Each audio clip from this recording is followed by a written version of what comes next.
Hey, welcome to the channel. My name is Eric, and today we're going to try to go through a lot of diagnosing of equipment, of what I've seen and worked on and so forth. We see a lot of machines every year, and we've been at this for almost 24 years. So let's start with the biggest one. It's your lawnmower or whatever, and it's a no start in the spring of the year.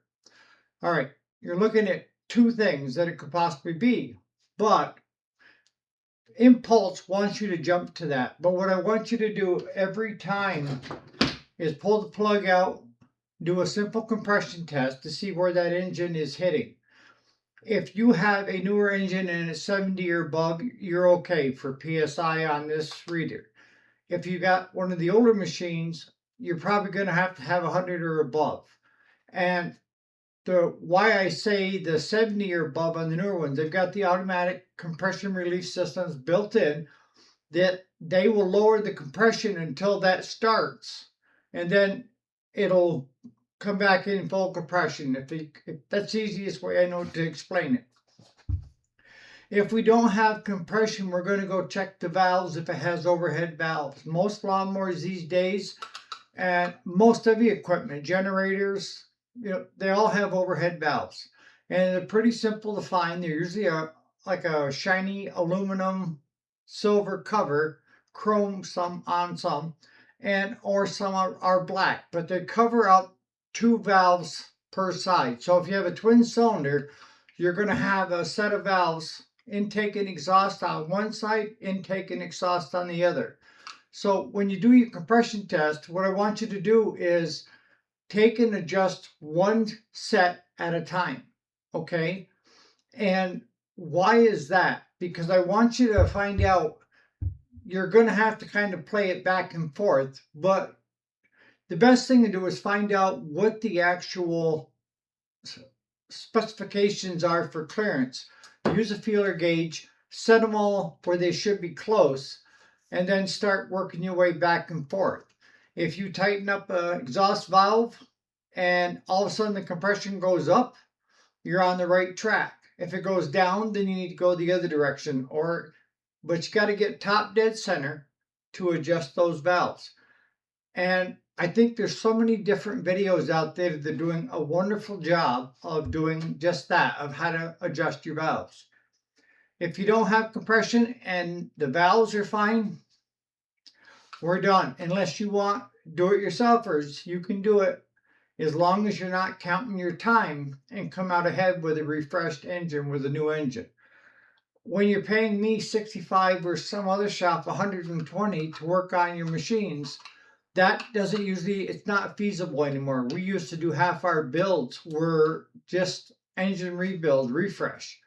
And we haven't done one in a couple of years now on anything small engine. We still do the farm tractors in frame and out of frame, but small engine, no.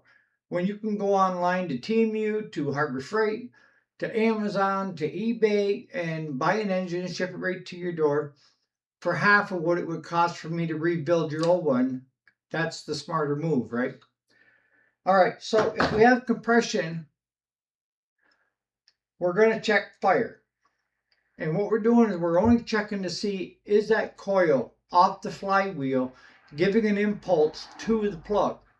We're not checking the plug yet, guys. We're just checking to see, does the coil give you a good solid spark?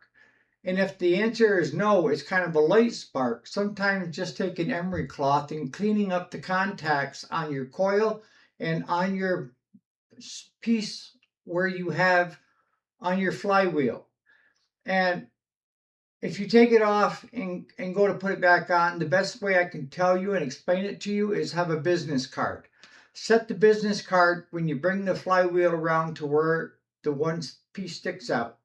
And then put your business card, put your coil on top of that and tighten it down. Then pull your business card out. That should improve the spark. If it doesn't improve the spark, then we've got issues, right? But not necessarily. We told you this is going to be a little bit of a lengthy video because you're picking my brain or I'm picking my brain too. If I don't have fire, I'm not going to automatically assume that it's the coil, okay? And why is that? Because the way these machines are set up now with all these safety switches and the key switches and everything is integrated to certain points, right? So if you left the PTO switch on by accident, it's not going to allow that to fire. You see what I'm saying? So one way to find out, is my coil okay, is simply to pull the small ground wire off from the top of the coil. It's usually a little pigtail that goes on. Pop that off. Have this on both sides because you're going to have one ground wire on each wire going to the coil. Have these hooked up, and when you take those two ground wires off and you hit the key switch, if you start getting fire, your coils are fine. Don't go buying a set of coils, or don't go buying a coil, okay? Because you don't need it. That just tells me that now we're going to have to henpeck through the system to find out what's really going on with it, right? But let's go a next avenue coming down through. We have good compression. We have good fire, but it turns over great, but it won't fire unless I give it a shot of carb cleaner or starting fluid, which is the worst thing you could do, guys. Mix up a spray bottle of 2-stroke gas oil mixture, 40-to-1, 50-to-1, whatever you like. Give it a little mist and see if it fires up on it. And if it fires up on it, then you know it's fuel related. And what I can tell you from years' experience is this little puppy that is in the bottom of your carburetor is usually the culprit. And why do I say that? Because when you shut your mower off at the end of the season to put it away, you still have fuel in there and you still have ethanol to a certain point, right? So it's going to start varnishing that. And what happens when it gets varnished? It can't release when you turn the key switch on. This plunger should come down.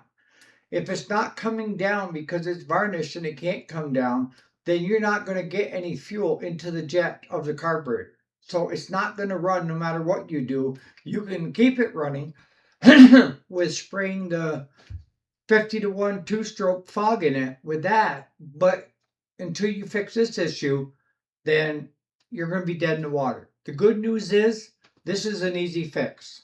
Just spin this right out, okay? Unplug it first, spin it out, take some carb cleaner, brake cleaner, whatever you happen to have, give it a few touches, and then just do a few of these. And then plug it back in and ground it so that you can watch it physically come in and out. That's when you put it back on the carburetor, put everything back together the way you found it, plug it back in, and I would say 80% of the time that's going to take care of your problem, okay? Now, if the plunger is working fine, you got good compression, you got good fire, how old is your fuel? It's the normal culprit, right? Fuel is, oh God, 85-90% of the stuff that comes through here is fuel related, one way, shape, or form.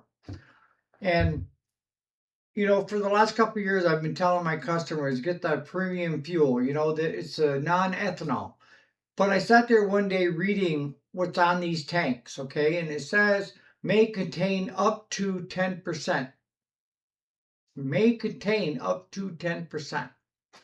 The other thing that you have to watch out for is if you're getting fuel from a gas station and you push 91 and you're willing to pay the premium, from that handle all the way back up to the pump is going to be whatever the guy ahead of you got.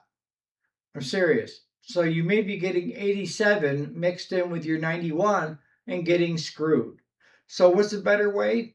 Take and hit the 91, open it up into your truck or car, put it into the fuel tank of the truck or car for about a gallon, gallon and a half, and then put it into your jug for your small engine stuff. What ends up happening is I usually keep it here somewhere to show you, but if you allow ethanol fuel to sit, what will end up happening is you have clear water on the bottom, you've got a layer of ethanol, and then you have regular gas that sits above. So where do you draw from when you're getting ready to start your lawnmower in the spring of the year? You're drawing off the bottom of the tank. Where is the water in that tank? at the bottom of the tank. So just simply taking and siphoning all the gas out of that fuel tank is not going to save you. I'm telling you right now. You're going to have to take the carburetor bowl or the drain on the carburetor, take that off, let it drain out. Take the fuel line that comes from the tank to the fuel pump, or if it's gravity fed, even better, pull it apart, let it drain out, and let it kind of dry out. Then hook everything all back together again and put what you know is as fresh fuel. Put it in, and then before you go try to start it, because I'm telling you right now, I already know why you're getting that 91 fuel. Stop at your local small engine repair shop and pick up one or two spark plugs to put in your machine because you fouled the other two. Okay, so put them in, and that will take care of your problems most of the time. Now, when you start having an exhaust where it gets cherry red, or you start getting backfires, be one or two culprits. One could be the flywheel key. It's made so that if it hits something solid, the key actually starts to bend and shear, and that will throw the engine out of time. That's where you'll get that backfiring, misfiring. And if you got a push lawnmower and you give it a yank and it snaps it right out of your hand, that's usually an issue with the flywheel key. If it's not the flywheel key that's giving you problems, then good chances are it's the valves. The exhaust valve and the intake. Somewhere something is out of place, and it could be a bent push rod, sitting in back. The valve may not have opened, and that bent push rod, the push rod is what took the force, right? So when I hear something backfiring, pretty much sure one of those valve covers, when I take it off, there's going to be a bent push rod in it. Seriously. If your machine starts getting hot where your exhaust is cherry red or backfiring like crazy, then it's got something to do with your valves. And those parts are replaceable. But again, it goes back to, while you got it open, you might as well adjust them while you're there and put the new parts in it that it needs, and make sure you have the right clearance. All of this stuff came from years of doing it. We don't expect you to know everything. That's why you bring it to us to work on it. But if I can save you guys a little bit of time and frustration, and I know that a lot of you guys that watch me on this stage, on this YouTube channel, are guys that are looking at doing it as a part-time gig, whether it's nights and weekends, or whether it's a retiree looking for a second income to keep himself busy. You can do it. If I can do it, you can do it. And the best thing is, if you haven't subscribed by now, please do. And you're not only helping me, because I'm not asking you for anything, except please stay and hang out with us, and the camaraderie, share it with us, and share your knowledge. When you stop learning is when you might as well just walk away. I'm always learning. I mean, when I was growing up, I thought I knew everything. And then when I got older, I realized that I don't know tiddly squat. And neither do you. So on that note, you guys have a great day.